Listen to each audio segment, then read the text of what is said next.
When British and American allies invaded Nazi-occupied Europe on D-Day, June the 6th, 1944, they took the German military by surprise and quickly established a beachhead on the Norman coast. But as confident as they were of ultimate victory, they knew Adolf Hitler would not take defeat lying down. When Germany's counteroffensive came 6 months later, the resulting clash would stretch across a 70-mile front, involve more than 1 million fighting men, and shape the future of Europe.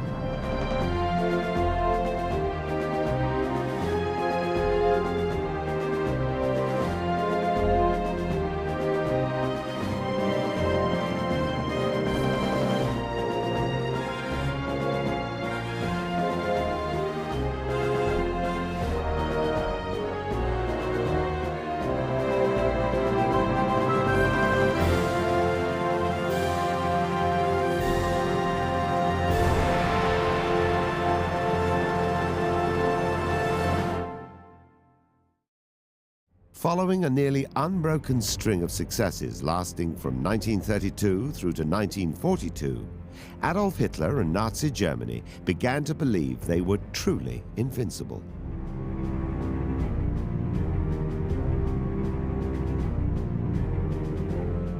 Even when the North African and Russian fronts began to turn against them, and millions of German bodies littered the desert sand and Russian plains, Hitler steadfastly ignored the obvious. His empire was overextended and had far too many powerful enemies. The German High Command was certain Great Britain and the United States would eventually launch an attack on mainland Europe. The question was never if, but only when and where.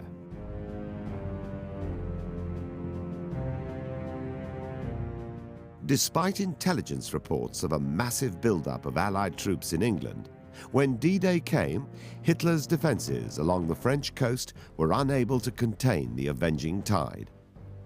In the initial assault, more than 6,000 Allied ships, 13,000 aircraft, and over 160,000 troops swarmed across the English Channel.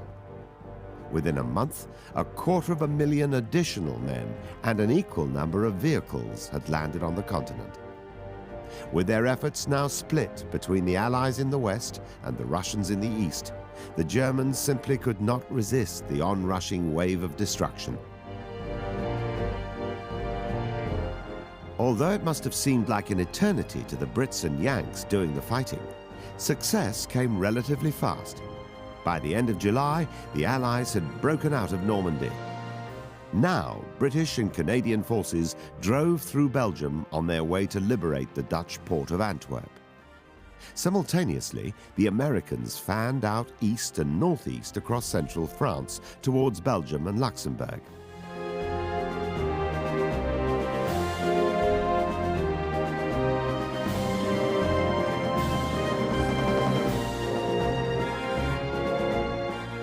On August the 25th, 1944, Paris was liberated after 4 years of German occupation.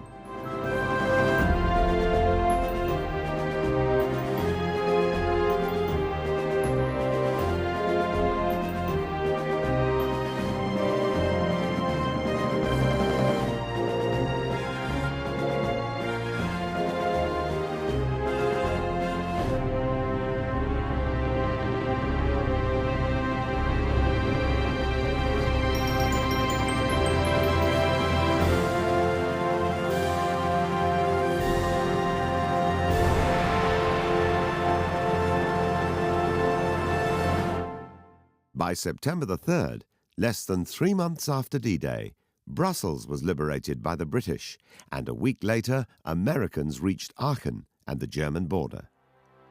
France had been freed, and American troops were poised to cross the Siegfried Line, a massive wall of defensive works protecting Germany's western border.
The Allied invasion, discounting the Russian front, had cost Germany more than 500,000 men.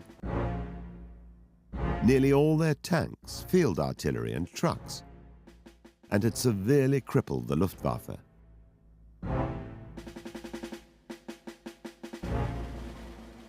Racked by round-the-clock Allied bombing, German industry could no longer replace the lost equipment. Hitler's Germany was being bled dry.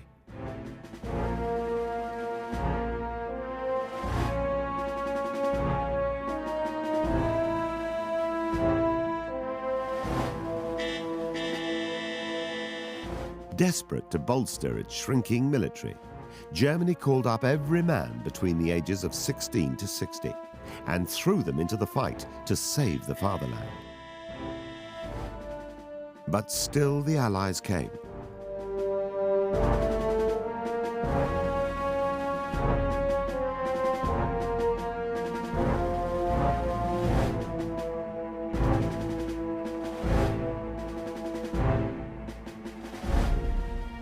By the end of September, the British had opened the port of Antwerp to Allied shipping, and less than a month later, French troops moved through the Alsace region and stood upon the banks of Germany's Rhine River.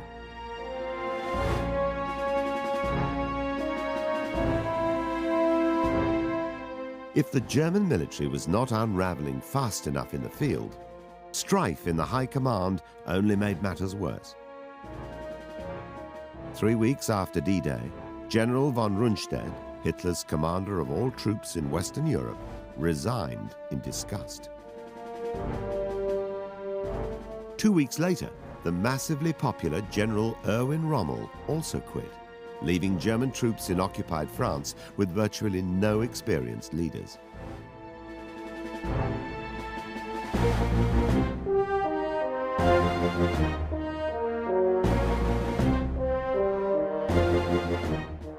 If Adolf Hitler could not reorganize his army within a few weeks, his 1,000-year Reich would collapse before Christmas. But there was a ray of hope amidst the disaster. If the Allied invasion had sapped the strength from Germany, the speed of their advance had stretched Allied supply lines and manpower to the limit.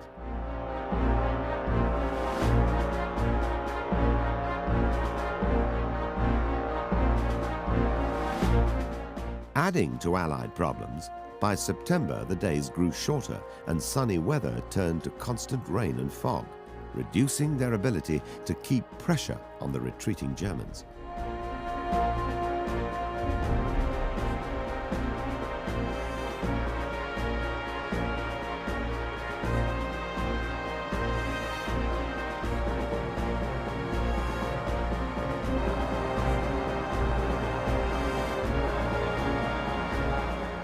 By November, General George Patton's Third Army had reduced its number of missions from an August high of 12,000 per month to fewer than 3,500.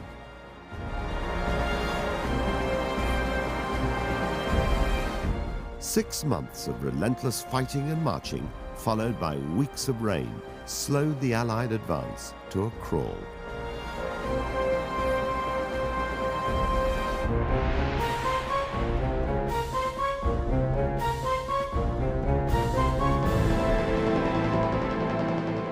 Complicating matters further, by December, the Allied front was nearly 1,000 miles long, winding from western Switzerland to the northern Netherlands. No matter how fast men and materials poured into the battle zone, they could not fill the rapidly expanding front line. Fortunately, major action was only taking place at the extreme ends of the front. In the south, where Patton's troops were attacking Germany's industrial Ruhr Valley, and the north, where Britain's Field Marshal Montgomery was pushing the last Germans out of Belgium. Supreme Allied Commander Dwight Eisenhower was forced to pull more and more units from the center of the line to support his forces in the north and south. To Ike's frustration, Washington refused to allocate enough troops for a full-on invasion of Germany. He requested 90 divisions. He was told to make do with 60.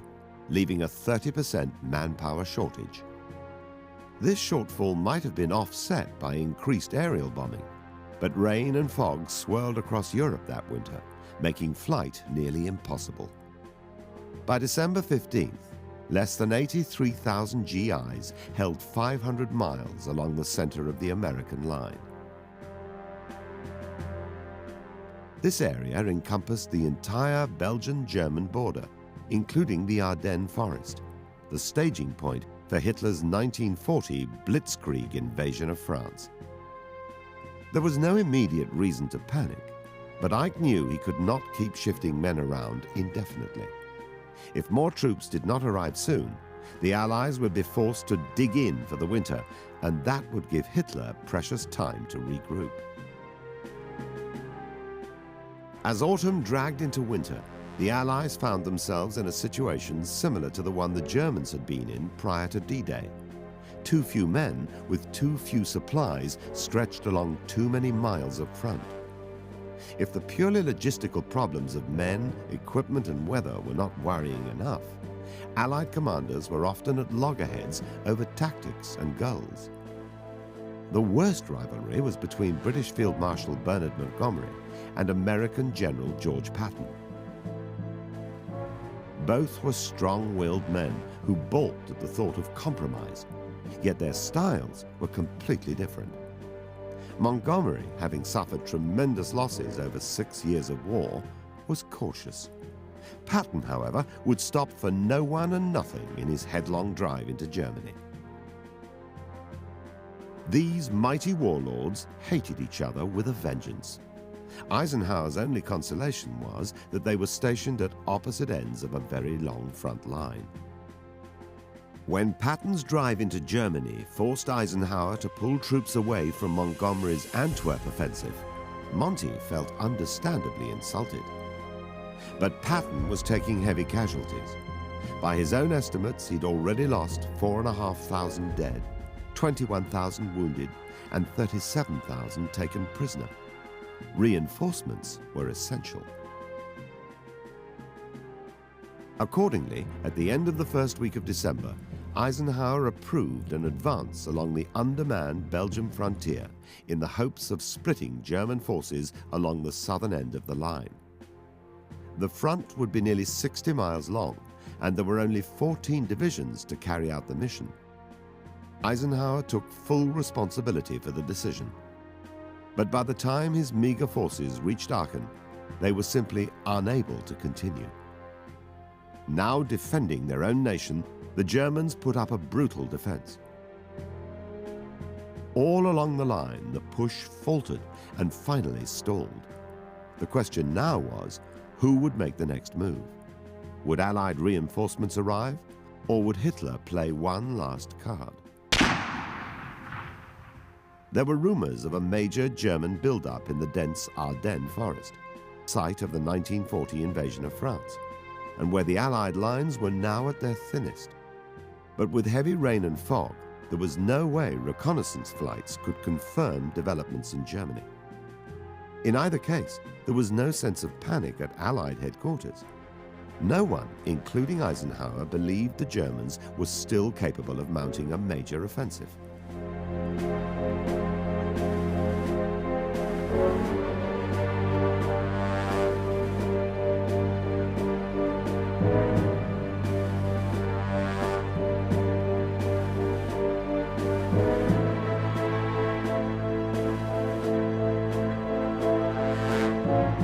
Bombing had crippled their industry. Manpower had been depleted by a war on 2 fronts, and their fuel supply was all but exhausted. Even when a local woman and 2 German deserters told hair-raising stories of a massive German buildup behind the Ardennes, no one took much notice. No one, that is, except George Patton. If he were Hitler, the Ardennes would be exactly where he would mount an attack.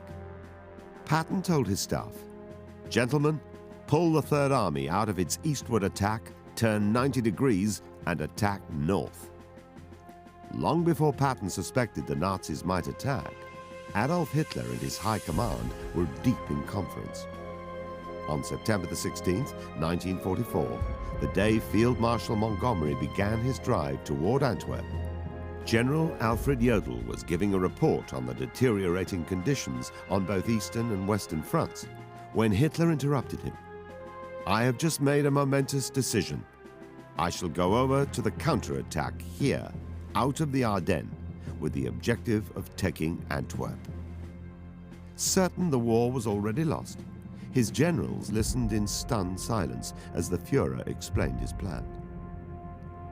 Hitler knew the Allied supply lines were overextended and could reach breaking point before American troops arrived at the German frontier and the heavily fortified Siegfried Line. This was the point at which Germany would go on the offensive. Hitler was also aware of the personal rivalries in the Allied High Command, and he hoped to exploit them. If the Allied line could be cut in half, separating the British in the north from the Americans in the south, the US-UK alliance might well fall apart. This would allow Germany to shift massive numbers of troops from Western Europe to the Eastern Front and push Stalin's soldiers back to Moscow. The generals argued that the plan was far too ambitious to work. Hitler insisted that with the British tied up at Antwerp and the Americans fighting toward the German border, the best place to launch an offensive would be through the Ardennes, where Allied lines were weakest. It had worked in 1914 and again in 1940. There was no reason it would not work now. Von Rundstedt objected. Model objected. Dietrich and Jodl objected. But the Führer was adamant. Assigned the task of working out the details, Jodl returned with the following plan. The attack would require 3 armies. A newly formed 6th SS Panzer Army, led by General Joseph Sepp Dietrich, would hold the northern end of the line. In the center, the 5th Panzer Army, under veteran General Hasso von Manteuffel, would drive across the Meuse River and on to Antwerp. In the south, the 7th Army, led by General Brandenberger, would establish the left flank of the attack. Like the Blitzkrieg attacks early in the war, the new offensive, codenamed Watch on the Rhine, would have to keep to a tight time schedule. Any significant delay would eradicate the severely limited supplies, and the plan would fall apart. The attack was set to be launched between the 20th and 30th of November. All that remained was to organize 3 armies, conscript the required number of men, and gather the necessary supplies, vehicles, and ammunition. To everyone's amazement, Germany's military equipment production reached an all-time high, despite continued Allied bombing raids. Inevitable delays, however, caused the launch date to be moved forward twice. But by the 5th of December 1944, 2,000 trains were hauling 29 divisions of troops, thousands of pieces of artillery, and 15,000 tons of ammunition towards the Ardennes.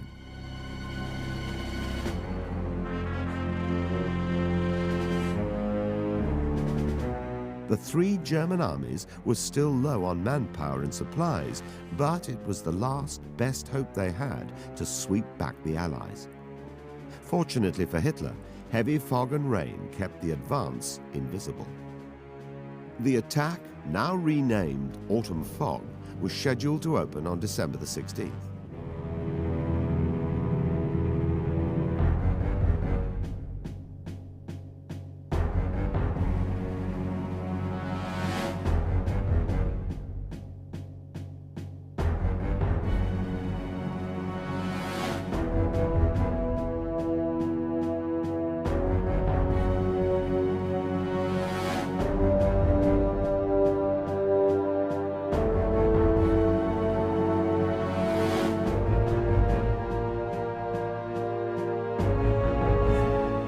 Allied encampments along the Ardennes were not filled with America's most battle-ready soldiers. Many were young green recruits sent to this relatively quiet area before moving into the thick of battle. Others were there resting after weeks spent on Patton's front lines. In the pre-dawn cold, 80,000 American soldiers slept on frozen ground, unaware that only a few hundred yards away, 29 German divisions, more than 200,000 men, 1,900 assault guns, and 950 armored vehicles lay in wait. Minutes before dawn, the GIs got a wake-up call straight out of hell.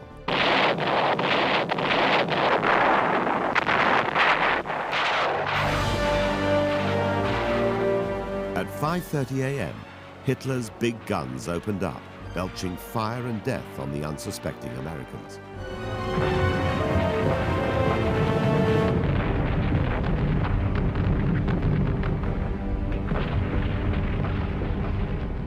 Three-quarters of an hour later, as the guns fell silent, 8 armored and 13 German infantry divisions crashed through trees, smoke and mist toward the American line.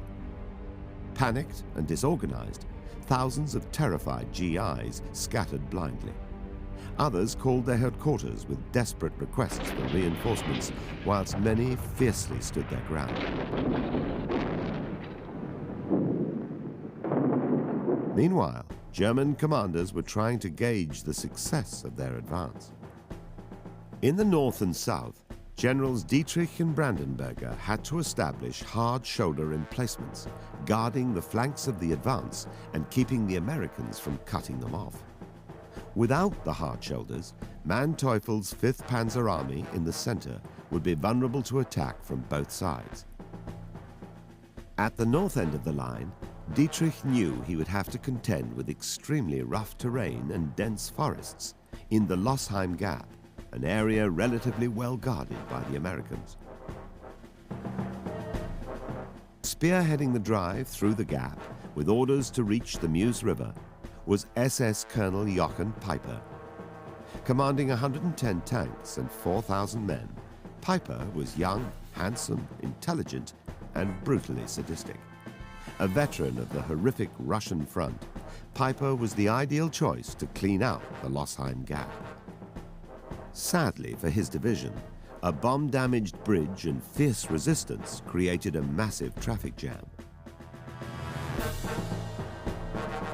By the end of the day, Peiper's panzers had moved less than 5 miles.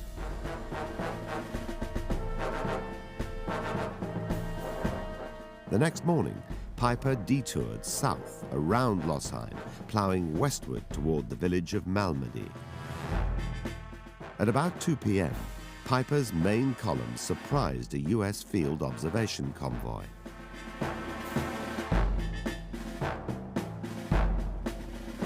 Poorly armed, the Americans were forced to surrender in the face of withering fire from the panzers. Herded into a nearby field, one of Peiper's commanders ordered his men to open fire.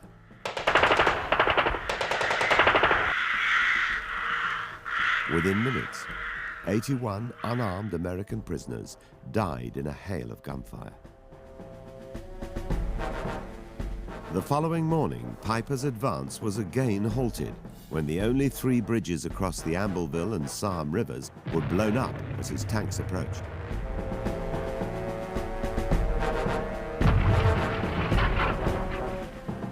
Peiper radioed for supplies and reinforcements, but every relief column sent out was intercepted and destroyed.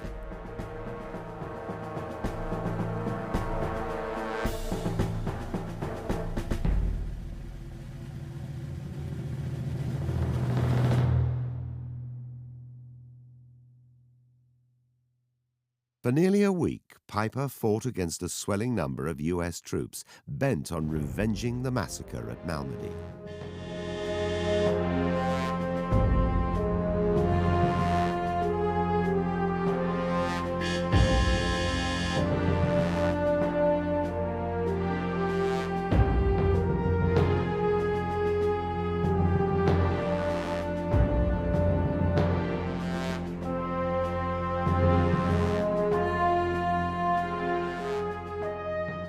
In the end, he was forced to destroy his tanks and order his men to make their way back to their lines any way they could. By the end of the second day of the German attack, the story up and down the line was much the same as Peiper's.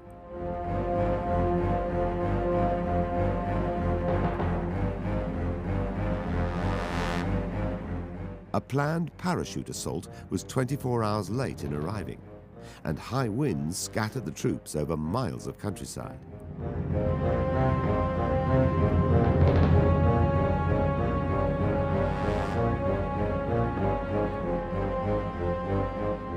General Dietrich's infantry finally overran American positions in the Losheim Gap and surrounded another 8,000 GIs, who surrendered with almost no resistance after only 2 days. But intense fighting along the foot of the Eiselborn Ridge prevented Dietrich from establishing artillery emplacements for their hard shoulder protection. Dietrich was already far behind schedule. 70 miles south, General Brandenberger was having no better luck. Only Manteuffel's 5th Panzer Army in the center was making headway, but without protection on his flanks. The 5th was slowly being forced into a 25-mile wide valley between the towns of Saint-Vith and Bastogne. With advances on both the northern and southern wings of the German attack already faltering, it fell to Manteuffel's 5th Panzers to make up lost time, and that meant capturing both Saint-Vith and Bastogne. The towns were located at road junctions essential to moving German troops and equipment across the Meuse River and on to Antwerp. According to Hitler's original plan, the Meuse should have been crossed at the end of the 3rd day. But after 4 days, it was still almost 50 miles ahead of Manteuffel's column. If things were bad for the Germans, they were even worse for the Allies. The suddenness of the attack, coupled with disorganized retreats and breakdowns in communication, meant it was not until the 4th day that commanders could access the extent of the disaster. At 11 a.m. on December the 19th, General Eisenhower called an emergency meeting at his headquarters in France. Among those attending were Generals Omar Bradley and George Patton. To quash any hint of panic, Ike began by saying, "There will only be cheerful faces at this conference table. This situation is an opportunity, not a disaster." As the extent of the damage unfolded, it became clear that the Germans had behaved exactly as Patton predicted they would 2 months earlier. The Allied line was slowly being cut in two. Now all troops south of the German invasion would remain under the command of General Omar Bradley, Patton's immediate superior. He moved all available armored divisions forward to hold back the Germans, while Patton, who had prepared for the situation, would swing his entire Third Army 180 degrees and make a fighting advance towards Bastogne. Patton was delighted. Leaving the meeting, he turned to Bradley and said, "Brad, this time the Kraut stuck his head in the meat grinder, and by God, I've got hold of the handle."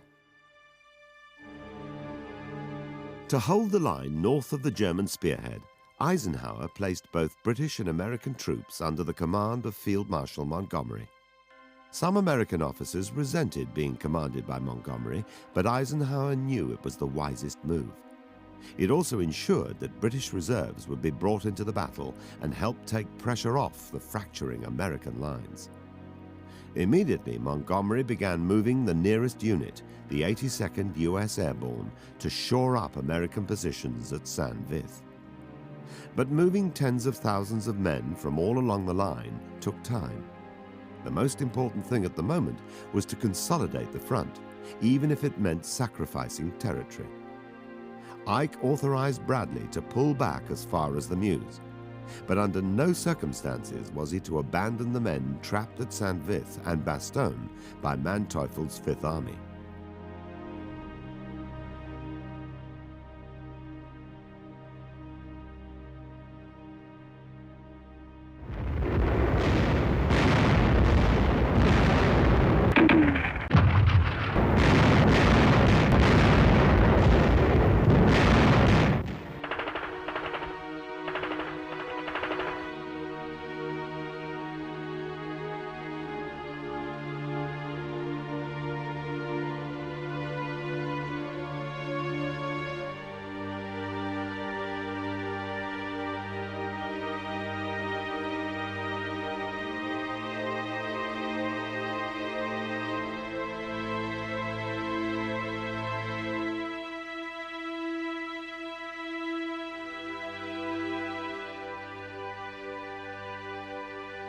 Because Bastogne was situated at the junction of three major roads, if the Germans captured it, they would control access to central Belgium.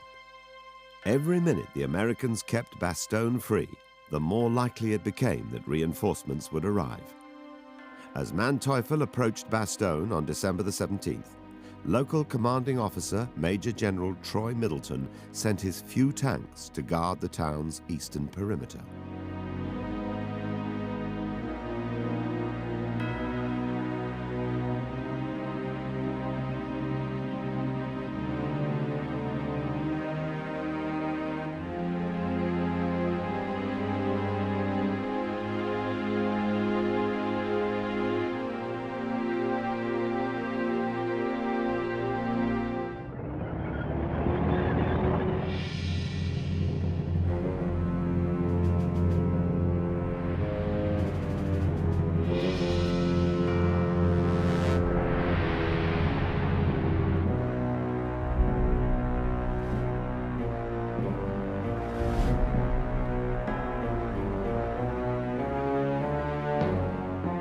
Within 24 hours, the tanks were overwhelmed and the Americans were reduced to desperate holding actions against an ever-increasing number of German infantry and panzers. Some relief came the following day when a unit of tanks sent up from Patton's rear lines established a defensive perimeter to the north, northwest, and east of the town. Only hours later, General A.C. McAuliffe and the 101st Airborne arrived at Middleton's HQ after a wild 100-mile ride through sleet, snow, and high winds. For Middleton, McAuliffe's 101st and Patton's tanks were a godsend. The Germans were still coming thick and fast, but the reinforcements allowed the beleaguered defenders time to regroup.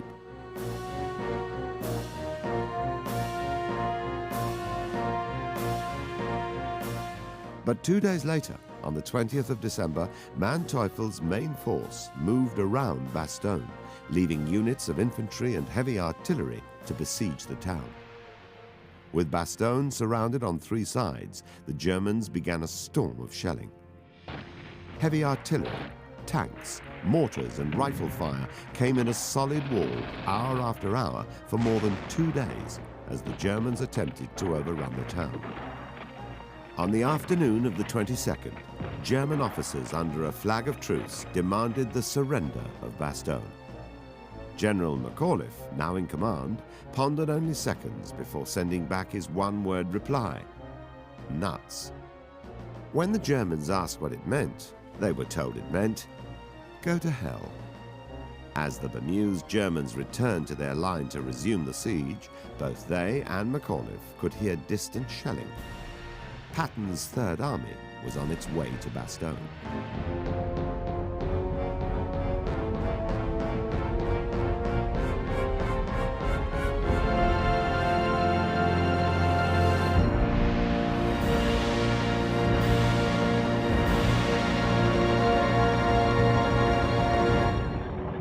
"25 miles to the north, Little Saint-Vith was also under siege.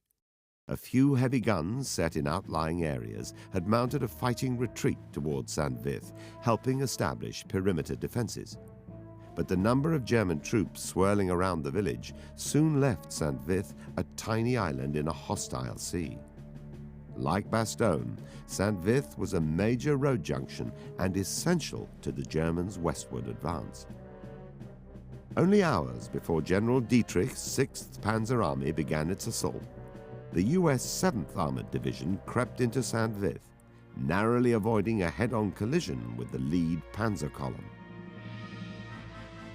Supported by local engineers, the 7th Armored threw up barricades across every road to the east, north and south of Saint-Vith. These barricades, supported by scattered artillery, acted like breakwaters against wave after wave of attacking German tanks.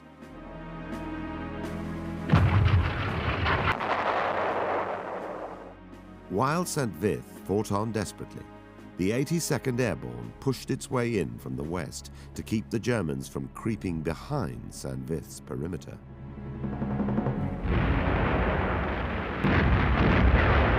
Only 3 days after the Saint-Vith assault began, Hitler was well aware that Operation Autumn Fog was not going according to schedule. With no defensive shoulders established at either end of the line, he decided to concentrate on Manteuffel's Fifth Army. And directly in front of Manteuffel stood St. Vith. Facing the onslaught of an entire German army, and with the 82nd Airborne still miles away, it was only a matter of time before St. Vith would fall. On the morning of December the 22nd, having lost 8,000 of the town's original 22,000 defenders, they received word from Montgomery ordering them to withdraw. To their relief, he added, "You lads put up a wonderful show." After 5 days of constant battering, St. Vith had fallen, and a major road toward the Meuse lay open to the Germans. 6 days into the Battle of the Bulge, and both Allied defenses and German advances were only hanging on by the skin of their teeth. The road to Meuse was now open, but Manteuffel had lost 5 days, as well as men and equipment, in its capture. Hitler's timetable for reaching Antwerp was hopelessly behind schedule. Worse still, not only was Bastogne stubbornly hanging on, in the south, the American counterattack was gaining momentum. On the day St. Vith surrendered, December the 22nd, one of the greatest about-faces in military history took place on the southern edge of the Bulge. George Patton moved the Third Army into position for its northward advance.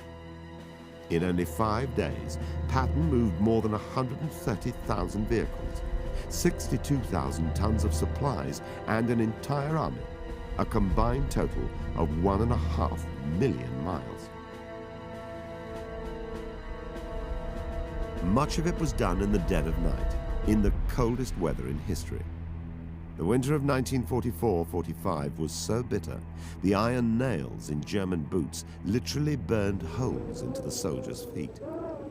Canteens filled with boiling water froze solid in an hour, and thousands of young men suffered irreparable kidney damage.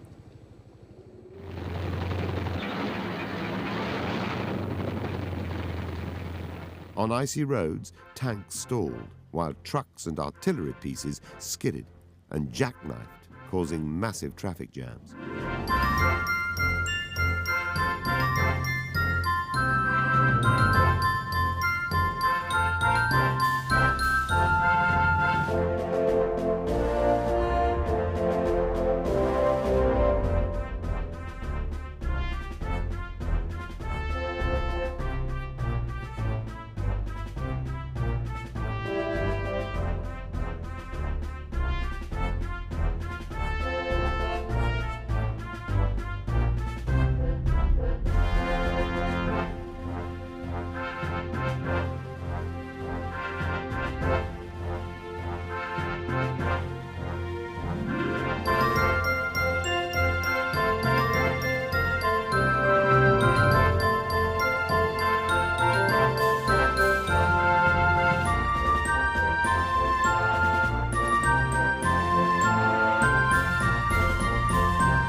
In blizzard conditions, entire convoys lost their way.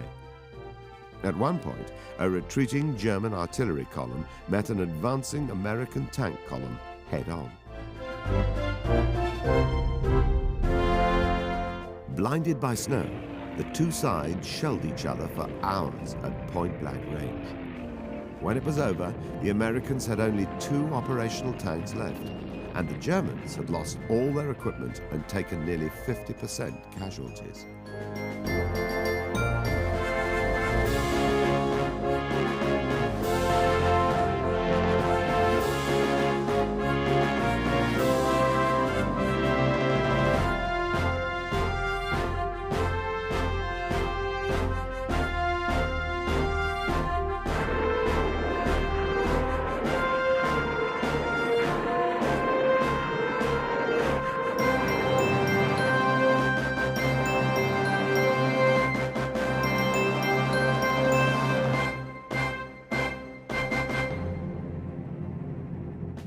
In spite of everything, the Germans held on, and Patton slogged northward to meet them. Before attacking the southern end of the German line, Patton knew he had to relieve Bastogne. Ordering one division to hold back the German southern flank, he sent a second division further west toward Bastogne. The morning of the 23rd brought a welcome sight for exhausted American troops: clear skies. Planes took to the air for the first time in weeks. That day, the Allies flew 2,000 missions and mounted another 12,000 over the next 3 days. Fighters and bombers honed in on German positions, and transport planes dropped thousands of tons of supplies to stranded Allied troops. By Christmas Eve, it was painfully clear to the German High Command that their offensive had failed. Field marshals and generals pleaded with Hitler to allow a retreat. The Führer was adamant. There would be no retreat. German soldiers in the line remained under orders to cross the Meuse as soon as possible. While Hitler and his general staff argued, the 2nd Panzer Division, attached to Manteuffel's 5th Panzer Army, found a clear road and dashed toward the Meuse Bridge at Dinant, 15 miles away. Their movements did not go undiscovered for long. A few miles to the north, US General Harmon had been advised of the situation. Still under the command of Field Marshal Montgomery, Harmon wanted to advance, but knew Monty would insist on caution. Veiling his request to HQ, he was told to roll with the punches, but was never directly refused permission to attack. It was all he needed. That night, Harmon mapped out an attack to take place the following morning, Christmas Day, 1944. The attack would include the entire 2nd Armored Division and all the US and British air support he could muster.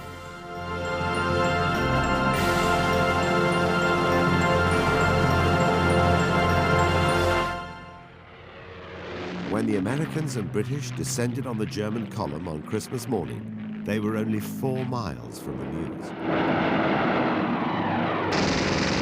By the end of the day, 2,500 Germans lay dead. Another 1,000 had been taken prisoner.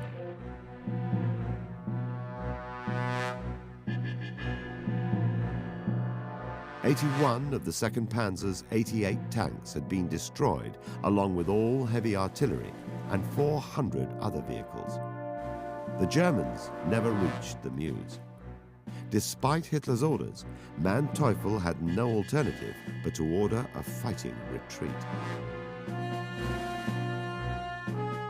But retreat would force the Germans back to Bastogne, which was still under heavy siege. And Bastogne was the only possible haven for Manteuffel and his men west of the German frontier. If it was not taken immediately, the Allied lines closing in from the north and south would crush the 5th Panzer Army before they could reach the safety of Germany. Accordingly, Manteuffel ordered an all-out assault on Bastogne. It must be taken now. The Allied defenses around Bastogne had already been squeezed inward to a ring only 5 miles in diameter. And there was not a single spot within this ring that was safe from shellfire. Late on Christmas Day, the fighting was so close and so intense that when an American officer asked a man at another point in the line how close the Germans were, he was told, "If you look out of the window, you'll look right down the muzzle of an 88.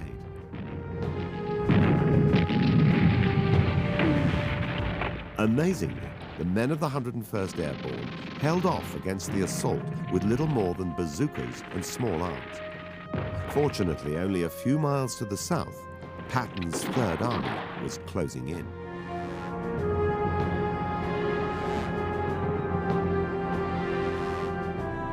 The day after Christmas, the 4th Armored Division of the 3rd Army linked up with Bastogne's weary defenders, now known as the Battling Bastards of Bastogne. Not only had Patton arrived, he had opened a corridor through the 5th Panzer Army, through which a flood of men and supplies were racing toward Bastogne. By now, Patton's relieving forces numbered more than 6 divisions, and they began pushing beyond Bastogne in an effort to join up with the 1st Army advancing down from the north.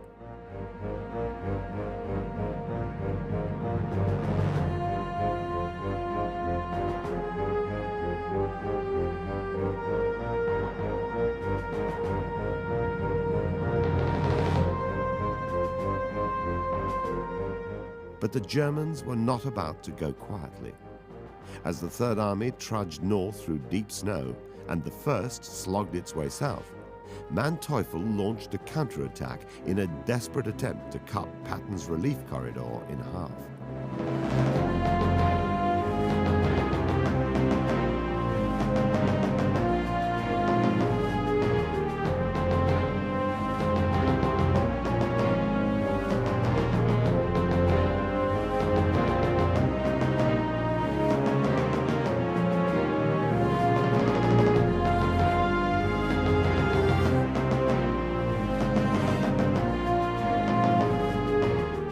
During 2 days of intense, bloody fighting, often hand-to-hand, 3 armies, the US 1st and 3rd and the Germans' 5th Panzer, were simultaneously trying to reach the village of Houffalize between Saint-Vith and Bastogne. In sub-zero temperatures and through blinding snow, men on both sides were reduced to stuffing rags and old newspapers inside their clothes to keep from freezing to death. With most of their weapons lost, their food, ammunition and fuel nearly exhausted, the Germans were simply no match for the Allies. Despite reports of disaster after disaster, Hitler refused to accept the inevitable.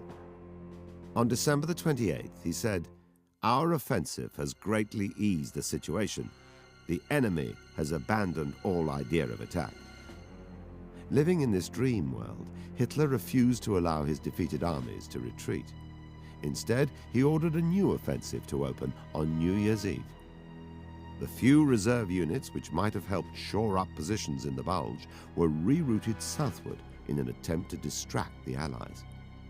Within a week, German defenses on both the western and eastern fronts began a wholesale collapse.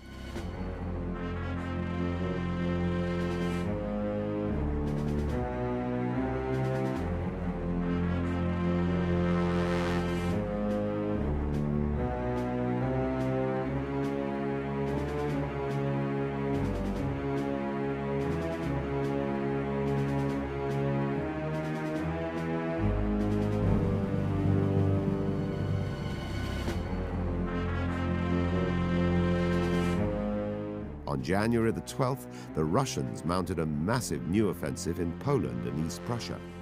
And 4 days later, the American 1st and 3rd Armies finally met at Houffalize. From there, the Allies turned eastward, resuming the push toward Germany that had been so terrifyingly interrupted 2 months earlier. Moving back through Saint-Vith and the Lossheim Gap, all the territory lost in Hitler's last great gamble was reclaimed by the end of January. Thanks to the extraordinary efforts of US and British forces, the Bulge was finished, and the collapse of Nazi Germany was only a matter of time. But the cost had been staggering. More than 1 million men had taken part in the Battle of the Bulge. Of this number, more than 8,000 Americans, 200 British and 12,000 Germans had been killed. The Germans lost 1,600 aircraft, 600 tanks, and more than 6,000 vehicles and artillery pieces. It was a loss that the Third Reich could no longer withstand. By May 1945, only 3 months after the conclusion of the Bulge, Hitler's 1,000-year Reich and the terror it wrought on humanity came to an end.